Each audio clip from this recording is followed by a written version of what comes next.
గట్టిగా చేయాల్సింది ఇంకా ఉంది. 10 ఏళ్లలో మీరు చూసింది ట్రైలరే. మోడీ మనతో పెట్టుకుంటే శత్రు దేశంలోకి చొచ్చుకెళ్లి దాడి చేస్తాం. పాక్ పై కౌంటర్ అటాక్స్ తో శత్రు దేశాలకు మనం ఏంటో తెలిసింది. కాంగ్రెస్ పాలనలో దేశ ఆర్థిక వ్యవస్థ చిన్నాభిన్నమైంది. స్కామ్లతో ఆ పార్టీ దేశాన్ని లూటీ చేసిందని ఫైర్. రాజస్థాన్ లో చురులో ప్రధాని ఎన్నికల ర్యాలీ అంటూ ఒక వార్తను చూస్తాను. ఇక్కడ చేయాల్సింది ఇంకా చాలా ఉంది. ఇప్పుడు మీరు ఇదే ట్రైలరే చూసి ఇంకా చాలా చేయాలని చెప్పి ప్రధానమంత్రి నరేంద్ర మోడీ గారు చెప్తా ఉన్నారు. దీని మీద నిన్న మల్లికార్జున ఖర్గే గారు తర్వాత రాహుల్ గాంధీ గారు మాట్లాడు ఏమండి 2014 నుంచి ఇప్పటి వరకు బీజేపీ దేశవ్యాప్తంగా 411 మంది ఎమ్మెల్యేలను తమ పార్టీలో చేర్చుకుంది. అసలు యాంటీ డిఫెక్షన్ లాకి ఏ రకమైనటువంటి సంబంధం లేకుండా పచ్చి అవినీతి పరులను అజిత్ పవార్ లాంటి వాళ్లను తర్వాత ప్రఫుల్ పటేల్ లాంటి వాళ్ళు వీళ్ళందరినీ చేర్చుకొని వీళ్ళందరికీ అవకాశాలు కల్పించాడు. ఎంతో మంది ప్రతిపక్ష నాయకులను ఈడీతోని అరెస్టులు చేసేసి నానా యాగి చేసినారు. ఈనాడు ఢిల్లీ ముఖ్యమంత్రి ఒక అధికారంలో ఉంటూ ఒక ముఖ్యమంత్రిని జైల్లో పెట్టడము, తర్వాత జార్ఖండ్ ముఖ్యమంత్రిని పెట్టడం, ఇగో ఈ అరాచక శక్తులను ఈ అరాచకమైన పనులు చేయడంలో నీదే గ్రేట్. ఇంకా నువ్వు అధికారంలోకి వస్తే ఇంకా ఇట్లాంటి పనులే చేస్తావా అని నేను వాళ్ళు ప్రశ్న. అంతే, మనతో పెట్టుకుంటే శత్రు దేశంలోకి చొచ్చుకెళ్ళి దాడి చేస్తామని చెప్తా ఉన్నారు. నేను ఒక మాట చెప్పదలుచుకున్నా ప్రధానమంత్రి నరేంద్ర మోడీ గారి వ్యాఖ్యల పైన. నువ్వు పుట్టక ముందుకే ఆ దేశం మీద దాడి చేసి వచ్చింది కాంగ్రెస్ పార్టీ. ఎగ్జాక్ట్లీ నువ్వు పుట్టక ముందుకే ఆ దేశాన్ని చేతులు కట్టేసి ఆడ కూర్చుండబెట్టి వచ్చింది ఇందిరాగాంధీ. ఇప్పుడు మీరు వచ్చిన తర్వాత మీరు చూడండి, వాజ్పేయి గారు ఉన్నప్పుడు భారతీయ జనతా పార్టీ అధికారంలో ఉన్నప్పుడే ఉగ్రదాడులు. ఇప్పుడు కొత్త నినాదాన్ని తీసుకొచ్చిరు. ఆ నినాదం ఏంటంటే కాంగ్రెస్ పార్టీ మరి ఎవరు తీసుకొచ్చిరో రాముణ్ణి మొక్కుడే బీజేపీని తొక్కుడే. కరెక్ట్, రాముణ్ణి మొక్కుడే. రాముడు బీజేపీని తొక్కుడే, సొంత ఆస్తి కాదు. ఇప్పుడు వాల్మీకియే రామాయణంలో ఒక గొప్ప విషయం చెప్పినాడు. రామో విగ్రహవాన్ పూజ్యతే అన్నాడు. రాముడి యొక్క విగ్రహము రాముడి యొక్క ఆకారమే పూజనీయమైంది, అది అందరూ పూజిస్తారు.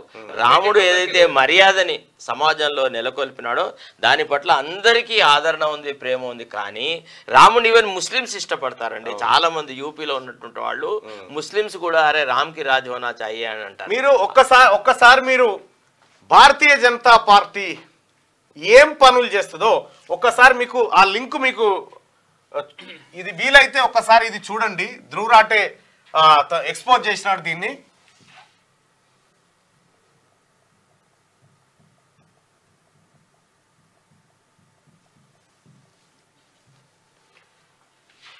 ఈ వీడియోను చూడండి. వీలైతే ఈ వీడియోను మీరు పరిశీలించండి.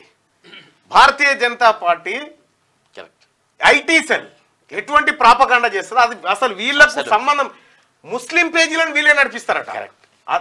ఇది ఎవరో చెప్తుంది కాదు, అదే ఐటీ సెల్లో పనిచేసి బయటికి వచ్చినటువంటి ఒక అబ్బాయి ఇదేందిరా నాయన ఇదెక్కడి కథ అంటే లేని సమస్యను సృష్టించి ప్రజల మధ్య మతాలుగా విడగొట్టి మొత్తం ఇదే కథ. అయితే దీన్ని వీళ్ళ టార్గెట్ ఏందట అంటే భారతదేశాన్ని 1818 నాటి భారతదేశాన్ని తీసుకుపోవన్నట. సనాతన ఇది ఓల్డ్ ఇతనే వికాస్ పాండే అని చెప్పి ఇతనే ఏంది ఏ వాసు కూర్చోండి. అయితే ఇక్కడ వికాస్ పాండే అనేటువంటి ఈ వ్యక్తి బీజేపీ ఐటీ సెల్లో పనిచేసినటువంటి వ్యక్తి. మీరు ఎప్పుడైనా యూట్యూబ్ లో అవకాశం ఉంటే చూడండి, BJP IT cell insider interview with Dhruv Rathee. ఈ ఇంటర్వ్యూ చూడండి, మీకు కంప్లీట్ గా పిక్చర్ అర్థమైపోతుంది. భారతీయ జనతా పార్టీ ఇప్పటి వరకు చేస్తుంది ఏంది, ఏం చేసింది, దాని వ్యవహారం ఎట్లుంటది అనేది చూస్తే ఇంకా దీంట్లో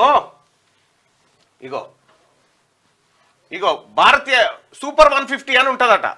సూపర్ 150 అంటే సోషల్ మీడియాలో భారతీయ జనతా పార్టీకి అనుకూలంగా పనిచేసేటువంటి సూపర్ 150 టీంను ప్రధానమంత్రి నరేంద్ర మోడీ గారు మాత్రం కలిసట వాళ్ళని. వీళ్ళ ట్విట్టర్లలో అబ్యూజివ్ లాంగ్వేజ్ యూజ్ చేసేటువంటి వ్యక్తులు వీళ్ళు. ఇట్లా ఆధారాలతో సహా ధ్రువ్ రాటే తీసుకొచ్చినాడు. ఇంకా అదే కాదు, వీళ్ళు ఏం చేస్తారంటే కుల మతాల పంచాయతీలు ఎట్లా పెట్టాలి, ఎక్కడెక్కడ చేయాలి, ఏ దాన్ని ట్రెండింగ్ లోకి తేవాలి, ప్రాపగాండా ఎట్లా చేయాలి. ఇక్కడ కనిపిస్తున్నటువంటి Indian army fans club, Indian support Indian army, ఇవన్నీ భారతీయ జనతా పార్టీ, దీనికి ఆర్మీకి సంబంధం లేదు. వీళ్ళే నిర్వహిస్తారు. వీళ్ళే నిర్వహించి please close the door.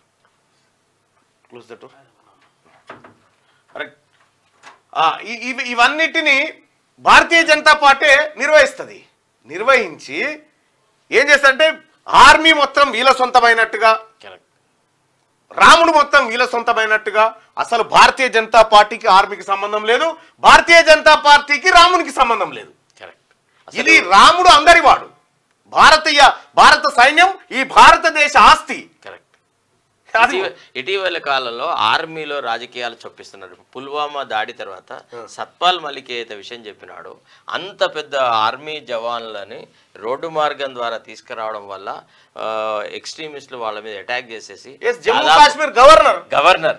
Kashmir governor చెప్తున్నటువంటి మాట ఎంత భయంకరమైందంటే, అసలు వాళ్ళని ఎయిర్ లిఫ్ట్ చేయాల్సినటువంటి జవాన్లని రోడ్డు మార్గం ద్వారా తీసుకొచ్చి కనీసం పెట్రోలింగ్, అంబుష్ లాంటి వ్యవహారాలు ఏం చేయకుండా వాళ్ళ చావు కారణమైంది భారత ప్రభుత్వమే అని ఆయన గవర్నర్, జమ్మూ కాశ్మీర్ గవర్నర్ చెప్తే, ఇదే అంశాన్ని నరేంద్ర మోడీ గారికి ఆయన విన్నవించుకుంటే, నువ్వు ఆ మాట మాట్లాడొద్దన్నాడు. నువ్వు ఆ మాట మాట్లాడకు, మన పార్టీ మేము దాన్ని ఉపయోగించుకుంటాము భవిష్యత్తులో అని చెప్పి అజిత్ దోమల్ వీళ్ళంతా చెప్పేసేసి పుల్వామా దాడి బేసిస్ మీదనే 2018లో గెలిచారు. తర్వాత దాన్ని రకరకాలుగా వాడుకుంటున్నారు. అంటే ఈవెన్ రాముడి మీద ఎట్లయితే గుత్తాధిపత్యం పెట్టినారో, ఇండియన్ ఆర్మీ అంటే కూడా భారతీయ జనతా పార్టీకి ఒక వింగ్ అనేలాగా మారుస్తున్నారు. అట్లా మార్చారు. ఇంకో విషయం ఏంటంటే, భారత ఎన్నికల నియమావళిలో భారత సైన్యం పేరు ఉచ్చరించి ఓట్లు అడగడానికి వీల్లేదు. Correct, exact. నువ్వు ఎట్లా వాడుతావు? భారతీయ జనతా పార్టీ కోటేస్తే పుల్వామా అమరులకు వేసినట్టు అని చెప్తాడు ప్రధానమంత్రి. ఇంకోటి ఏంటంటే, మనము గత కాంగ్రెస్ ప్రభుత్వాల హయాంలో ఆర్మీ జనరల్స్ కానీ నావీ హెడ్స్ కానీ అపాయింట్ అయిన తర్వాత విశేషమైన సేవ చేసేసి ప్రాణాలు అర్పించినటువంటి వాళ్ళు ఆ గత ప్రభుత్వాల టర్మ్లో ఏర్పడ్డారు. ఇప్పుడు వచ్చిన వాళ్ళు అంతంతే ఉన్నారు. వీళ్ళ వల్ల జరిగిన యుద్ధాలు లేవు, వీళ్ళు సాధించలేదు. ఆనాడు పాకిస్తాన్లో ఏదైతే కల్లోలం ఉండిందో దాన్ని విడగొట్టకపోతే, బంగ్లాదేశ్ లాగా విడగొట్టకపోతే మన దేశం సర్వనాశనం అవుతుందని ప్రతిపక్షాలన్నీ చెప్తే, అటల్ బిహారీ వాజ్పేయి యొక్క సలహా మేరకే ఆనాడు పాకిస్తాన్ విడగొట్టి పాకిస్తాన్ బంగ్లాదేశ్ గా అసలు ఇందిరాగాంధీ, వాజ్పేయి గారు అన్నారు దుర్గామాత అని ఇందిరాగాంధీని పొగిడినారు. సో దేశాన్ని సమగ్రంగా ఐక్యంగా ఉంచడంలో విషయంలో కానీ, దేశంలో కూడా ఒక సుసంపన్నమైనటువంటి పరిపాలన సాధించడం కానీ బీజేపీ కాంగ్రెస్కు ఏ రకమైన లెసన్స్ ఇవ్వజాలదు. దానికి అంత సామర్థ్యం లేదు. బీజేపీ 10 ఏళ్లలో చేసిన అభివృద్ధి ట్రైలర్ మాత్రమేనని చేయాల్సింది. ఒకవేళ భారతీయ జనతా పార్టీ కనుక ఈసారి మళ్ళీ గెలిస్తే, ఇది ఎవరో గారు మళ్ళీ గెలిస్తే ఈ దేశంలో ఇక ఎన్నికలు ఉండవు. చైనా తరహాలో ఆ జిన్పింగ్ లెక్క శాశ్వత ప్రధానమంత్రిగా నరేంద్ర మోడీ ప్రకటించుకుంటాడు, అయిపోతుందని చెప్పిండు. ఇది చెప్పింది ఎవరో కాదు, భారతీయ జనతా పార్టీలో ఉండి ఆ పార్టీ కేంద్ర ఆర్థిక మంత్రిగా పనిచేస్తున్న నిర్మలా సీతారామన్ మాజీ భర్తను, తాజా భర్తను పరకాల ప్రభాకర్ గారు చెప్పినటువంటి మాట.